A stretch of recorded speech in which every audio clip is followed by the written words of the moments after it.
Morning बच्चों, आज हम आपका हिंदी साहित्य में पाठ 14 मुफ्ती मुफ्त की पुनरावृत्ति करेंगे। है ना। मैंने आपको बताया था कि ये क्या थी, गुजराती लोक कथा पर आधारित कहानी है ये। है ना। एक कौन थे, एक भिखू भाई के क्या थे नाम के एक व्यक्ति थे। और एक दिन उनका क्या हुआ, नारियल खाने का मन हुआ। वो भी कैसा, बिल्कुल ताज़ा मुलायम कसा हुआ, जिसमें शक्कर के साथ, मतलब उसमें चीनी, शक्कर में चीनी डालकर खाया जाए। और ये सोचते उनके मुंह में क्या आ गया, पानी आ गया। है ना। तो क्या हुआ, लेकिन एक समस्या थी उनकी कि उनके घर पर क्या था, नारियल तो था ही नहीं। तो उन्हें लगा कि अब तो उसके लिए उन्हें नारियल खाने के लिए कहाँ जाना पड़ेगा, बाजार जाना पड़ेगा। तो उन्होंने अपनी पत्नी से कहा, तो उनकी पत्नी ने बोला यदि आपका मन है तो उसको खाने के लिए तो आपको वहाँ पे बाजार तो जाना ही पड़ेगा। तो भिखू भाई क्या थे, पैसे खर्च, उन्होंने कहा कि मुझे तो पैसे खर्च करने पड़ेंगे। और उन्होंने कहा जब आपको कुछ खाना है तो उसके लिए आपको पैसे तो खर्च करने ही पड़ेंगे, उनकी पत्नी ने कहा। तो अब तो हमें तो पता चल ही गया होगा सबको कि भिखू भाई क्या थे, बहुत ज़्यादा कंजूस थे। और फिर वो कहाँ गए, खेत में गए। और वहाँ पर एक बूढ़ा से बरगद के पेड़ के नीचे जाकर बैठ गए। बूढ़ा में बहुत पुराना जो बरगद का पेड़ था, है ना, उसके नीचे जाकर बैठ गए। फिर सोचने लगे कि अब क्या करूँ क्या करूँ।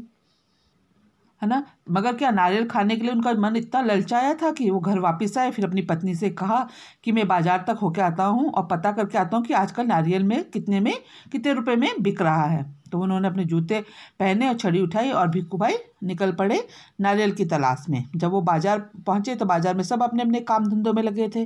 तो भिक्खू भाई ने इधर उधर देखा तो मतलब सब चीज़ों किसी किसी का कुछ उठाया तो उसके दाम पूछे। ऐसे करते करते वो अंत में कहाँ पहुँचे, नारियल वाले के पास पहुँच गए। तब उन्होंने नारियल वाले से बोला कि नारियल वाले, तुम इस नारियल को कितने में दोगे। तो नारियल वाले ने कहा बस 2 रुपये में। है ना। तो भिक्खू भाई ने बोला 2 रुपया। उनकी मतलब जैसे उसने 2 रुपये का नाम सुना भिक्खू भाई ने, और उनको तो बहुत आश्चर्य, आंखें फैलाकर वो हो गए, इतने ज़्यादा, इतना महंगा, 1 रुपये में दे दो ना। तो उसने कहा, नारियल वाले ने कहा ना जी ना, 2 रुपये ही सही दाम होगा, लेना हो तो ले लो वरना छोड़ दो।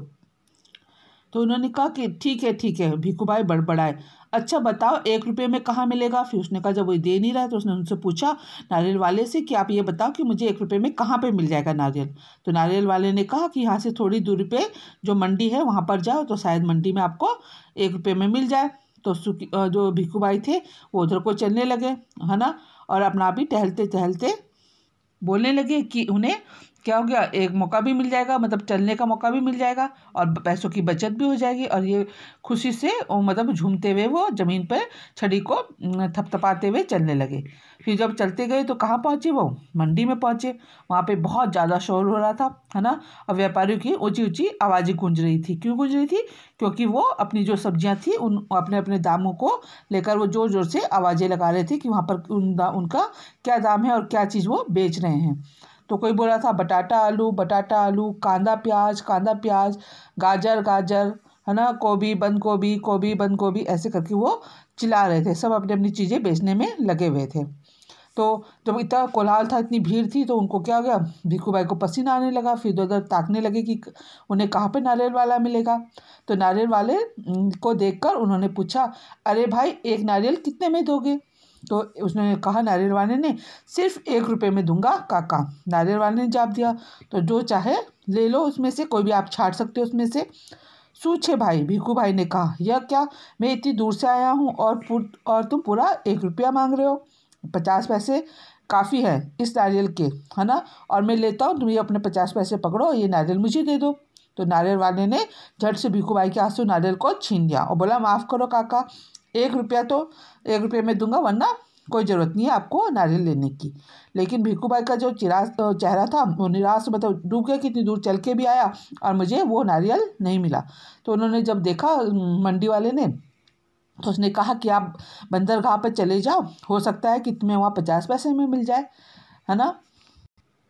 तो क्या, तो भिक्खू भाई ने अपनी छड़ी टेकी, सोचने लगे आखिर 50 पैसे बचेंगे, 50 पैसे तो पूरे 50 पैसे होते हैं। तो उन्होंने कहा अभी तो मेरी टांगों में बहुत दम है, मैं अभी और चल सकता हूँ। तो उन्होंने अपने पैरों को घसीटते हुए भिक्खू भाई चलने लगे। और हर 2 कदम पर वो क्या हुआ कि चलते चलते थक गए थे, अपने जेब से रुमाल निकालते, अपना पसीना पोंछते और फिर चलने लग जाते। जब वो पहुँचे तो सागर के किनारे एक नाव वाला बैठा था। उसके सामने 2-4 ही नारियल पड़े थे। उन्होंने उससे बोला कि नारियल वाले, आप कितने में इसने को नारियल को दोगे। तो भिक्खू भाई ने पूछा और कहा, ये तो काफ़ी अच्छे भी दिख रहे हैं, आपके नारियल ताज़े लग रहे हैं, तो उसने कहा ये भी कोई पूछने वाली बात है, केवल 50 पैसे में, नाव वाले ने उनको बोला। तो 50 पैसे, भिक्खू भाई मानो हैरानी से हक्के बक्के हो गए। मतलब इतना दूर चलने के बाद अपने घर से वहाँ पर पहुँचे थे और उसने भी उसको 50 पैसे बोल दिए। उसने कहा इतनी दूर पैदल चल के आया, उतना थक भी गया और तुम कहते हो पूरे 50 पैसे। और उसने कहा मेरी तो मेहनत बेकार हो गई। ना भाई ना, मैं तो इसके आपको केवल कितने पैसे दूंगा, 25 पैसे दूंगा, या लो रख लो। ऐसा कहते हुए भिक्खू भाई झुककर नारियल को उठाने वाले थे। नाव वाले ने कहा कि नीचे रख दो, मेरे साथ कोई सौदा वादा नहीं चलेगा। थोड़ी देर के बाद भिक्खू भाई का जो ध्यान था, ध्यान से देखा और जरा ठंडे दिमाग से बोले, सस्ते में नारियल चाहिए, नारियल के बगीचे में चले जाओ और वो ढेर सारे मिल जाएंगे मनपसंद में। तो नारियल वाले को उन पर दया आ गई। उसने कहा कि बेचारा थक भी गया, काफ़ी परेशान सा भी लग रहा है। तो उसने कहा बिल्कुल सस्ते में चाहिए तो आप नारियल के बगीचे में चल जाओ, वहाँ पर आपको ढेर सारे मिल भी जाएंगे, आपके मनपसंद के नारियल भी मिल जाएंगे आपको सस्ते में। फिर भिक्खू भाई ने फिर अपने आप को समझाया, इतनी दूर आया हूँ, अब बगीचे में जाने में ही हर्ज क्या। उसने कहा जब मैं इतना चल के आ गया हूँ तो उसके बाद बगीचे में जाने में ही हर्ज क्या है। तो सच ये बात थी कि वो काफ़ी थक गए थे बेचारे, है ना। मगर 25 पैसे बचाने के ख्याल से ही उनको क्या गई, उनमें फुर्ती जोश आ गया कि कम से कम 25 पैसे भी तो बचेंगे।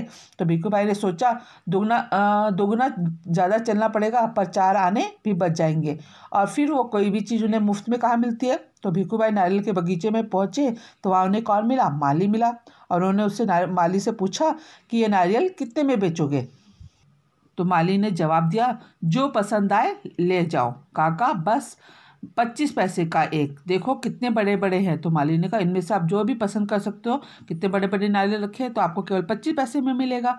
तो उसने कहा हे भगवान, 25 पैसे, पूरा रास्ता तो मैं पैदल चल के आ रहा हूँ, मेरे जूते भी घिस गए, मेरे पैर भी थक गए और अब भी तुम पैसे देने की बात कर रहे हो, है ना। तो मेरी मानो तो एक नारियल मुझे मुफ्त में ही दे दो, ये देखो मैं कितना थक गया हूँ। उन्होंने उसको बोला, किसे, माली को, बगीचे के माली को। तो भिक्खू भाई की बात को सुनकर माली ने कहा, अरे काका मुफ्त में चाहिए ना, तो ये रहा नारियल का पेड़, आप इस पे चढ़ जाओ, जितने चाहे आप ले लो, वहाँ नारियल की कोई कमी नहीं है। पैसे तो मेरी मेहनत के हैं, क्योंकि वो पेड़ पे चढ़ा था, उसने उसमें से तोड़े थे। तो उसने कहा वो जो 25 पैसे ले रहा हूँ वो मेरी मेहनत के हैं, सच जितना चाहूँ ले लो। फिर भिक्खू भाई को तो लालच आ गया, जैसे उसने कहा कि आप पेड़ पे चढ़ के जितने ले लो, तो भिक्खू भाई तो खुशी से फूले नहीं समाये। और उन्होंने कहा यहाँ ना मेरा क्या हुआ, बेकार नहीं हुआ। और वो जल्दी जल्दी से उन्होंने नारियल के पेड़ पे चढ़ना शुरू कर दिया। पेड़ पर चढ़ते चढ़ते भिक्खू भाई ने सोचा, बहुत अच्छे, मेरी तो किस्मत ही खुल गई, अब मैं जितनी चाहे नारियल तोड़ूंगा, है ना, और पैसे भी नहीं दूंगा, क्या बात है। इतना खुशी के मारे फटाफट से नारियल के पेड़ पर चढ़ने लगे। भिक्खू भाई जब ऊपर पहुंचे, वे टहनी पर एक तने के बीच में आराम से बैठ गए और दोनों हाथों को आगे बढ़ाकर जैसे ही वो नारियल को तोड़ने लगे और उनका पैर फिसल गया।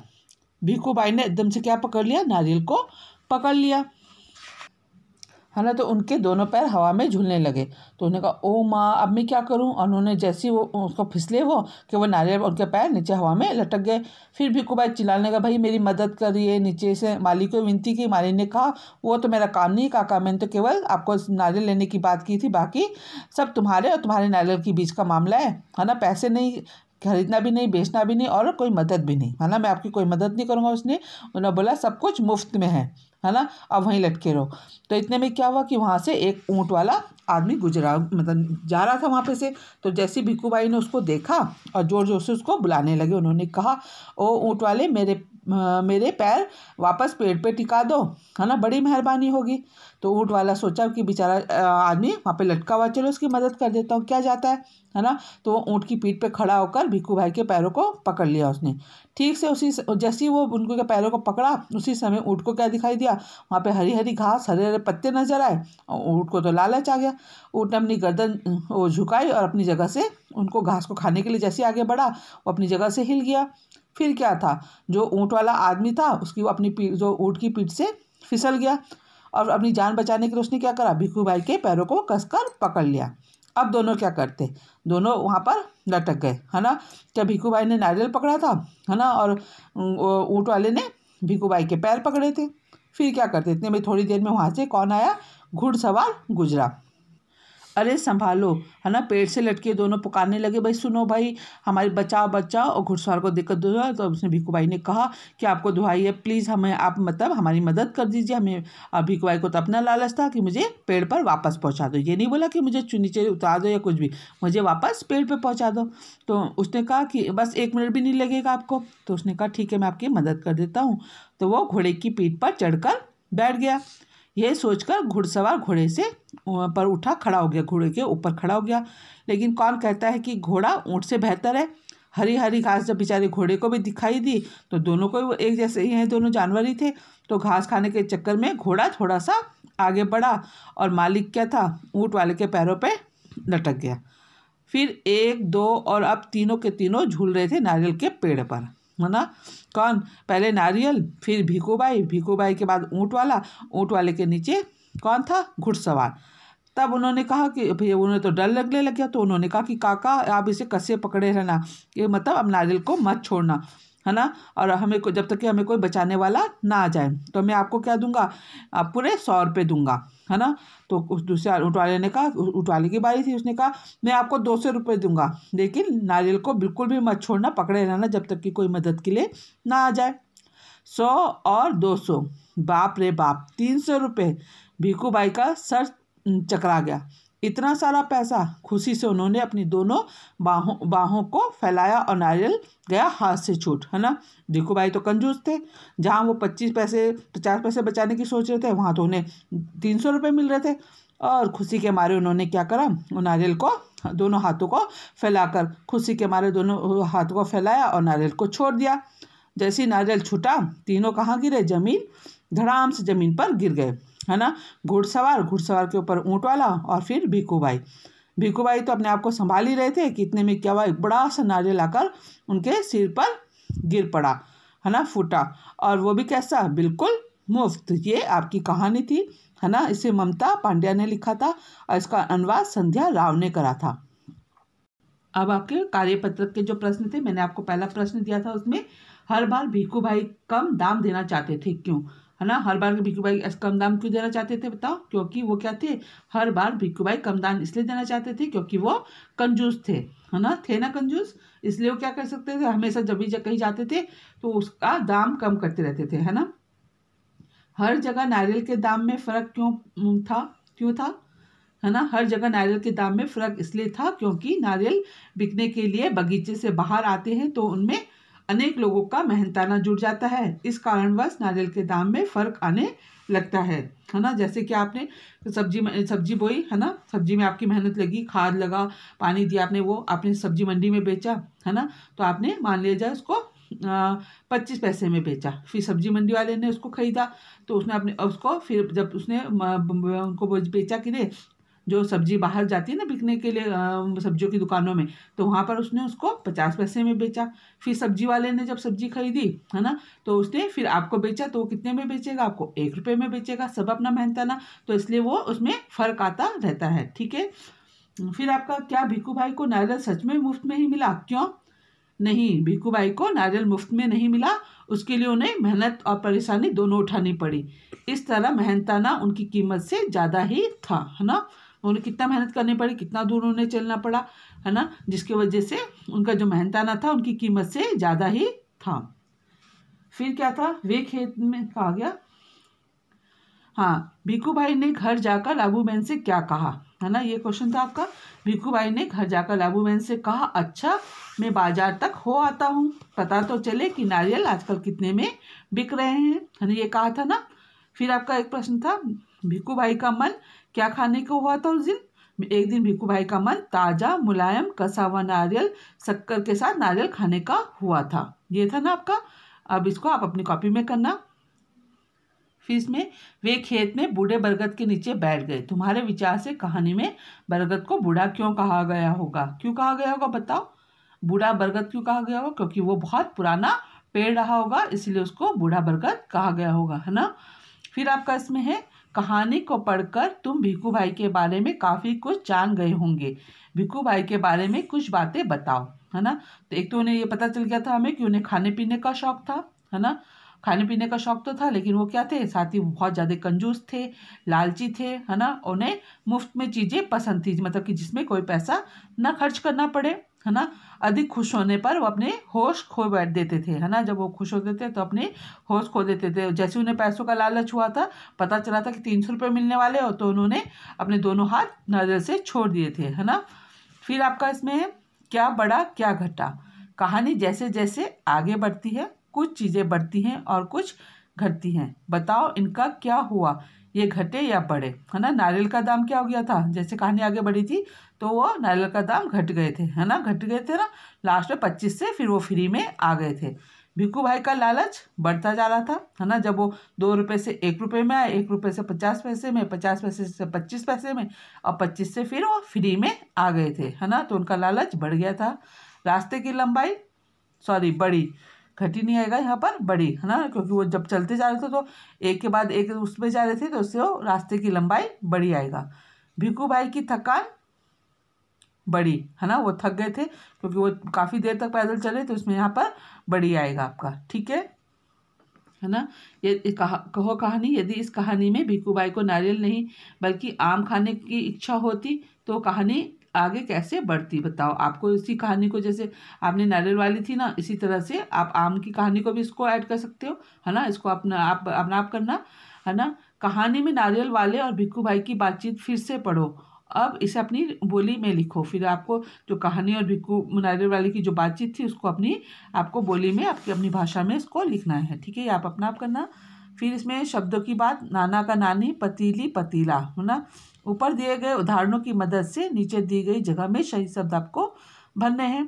काका का काकी हो जाएगा, मालिन का माली हो जाएगा, मटका का मटकी हो जाएगा, दर्जी का दर्जीन हो जाएगा, टोकरी का टोकरा हो जाएगा, गद्दा का गद्दी हो जाएगा, है ना। इस तरह से आप इसको करेंगे। मंडी में कोलाहल फैला हुआ था, व्यापारियों की ऊंची ऊंची आवाज़ें गूंज रही थी। मंडी में क्या क्या बिक रहा होगा, है ना, क्या क्या बिकता है। आलू, टमाटर, मूली, गाजर, गोभी, प्याज, है ना, हरी सब्जी, बैंगन, संतरा, चीकू, पपीता, अमरूद, ऐसी कई चीज़ें वो वहाँ पर बिक रही होंगी, है ना। मंडी में तरह तरह की आवाज़ें सुनाई देती है, जैसे ताज़ा टमाटर 20 रुपया, 20 रुपया, 20 रुपया, और कैसी आवाज़ें सुनाई देती है। आप कभी गए होंगे, आपके वहाँ पर हाट लगती है ना, वहाँ पर आप सुनना कि और कौन कौन सी आवाज़ें आपको सुनाई देती है ना। अब क्या तुम अपने आसपास की ऐसी जगह सोच सकते हो जहाँ बहुत शोर होता है, उस जगह के बारे में लिखो। मैंने अभी आपको बोला ना, आपके आसपास हाट लगती है ना, अभी कभी आप हाट में गए होंगे तो हाट में आपने देखा होगा कितना शोरगुल, लोगों का चहल पहल। जो सब्जी बेचने वाले होते हैं, वो जो सामान बेचने वाले होते हैं अलग अलग तरह के, तो अपने ग्राहकों को आकर्षित करने के लिए भी वो चिल्ला रहे होते हैं जोर जोर से, है ना। तो सबसे ज़्यादा शोर कहाँ पे सुनाई देता है इस टाइम पे आपको, है ना, अपनी जो आपकी वहाँ पर हाट लगती है उसमें सुनाई देता होगा, है ना। मुफ्ती मुफ्त गुजरात की लोक कथा है। इस लोक कथा के चित्रों में ऐसी कौन सी बातें हैं जिनमें तुम अंदाजा लगा सकते हो, है ना। तो कौन कौन सी है कि गुजरात की है, हमें कैसे पता चलेगा, है ना। क्योंकि एक तो भिक्खू भाई के जो कपड़े थे पहनने का अंदाजा उसकी वजह से, फिर जो नारियल के पेड़ थे उसकी वजह से, फिर ऊँट की वजह से, है ना, जो वहाँ पे माली था उसके वस्त्रों के द्वारा, उनके जो बोलने का जो वो था लहजा, है ना, उसके द्वारा हमें पता चला कि ये गुजरात की लोक कथा है ना। आपके जो शब्दार्थ थे इसमें एक बार फिर से पुनरावृत्ति कर देती हूँ उनकी। मुलायम, कोमल, दाम, दाम मैंने कीमत, है ना, कितनी कीमत, मौका, अवसर, घोड़ा, घोड़े पर घुड़सवार, घोड़े पर सवार, विनती करना मतलब किसी से प्रार्थना करना, बेहतर माने और अच्छा मतलब बेहतर, है ना, खुशी से फूला मतलब बहुत ज़्यादा खुश होना, ना समाना मीन्स बहुत खुश होना, कंजूस मतलब धन होने पर भी जरूरत के समय खर्च ना करने वाला, ऐसा कौन था, भिक्खू भाई था ना। कोलाहल, शोर, फुर्ती, तेजी, हक्के बक्के मने हैरान होना, है ना। फिर बंदरगाह, समुद्र के किनारे जहाज़ों के ठहरने का स्थान। तो ये क्या था आपका, ये आपके शब्दार्थ थे, है ना। अब अपनी कॉपी में अपने जो कार्यपत्रक दिया गया उसके प्रश्न उत्तर को करना और इस पाठ को अच्छी तरह से पढ़ना। धन्यवाद।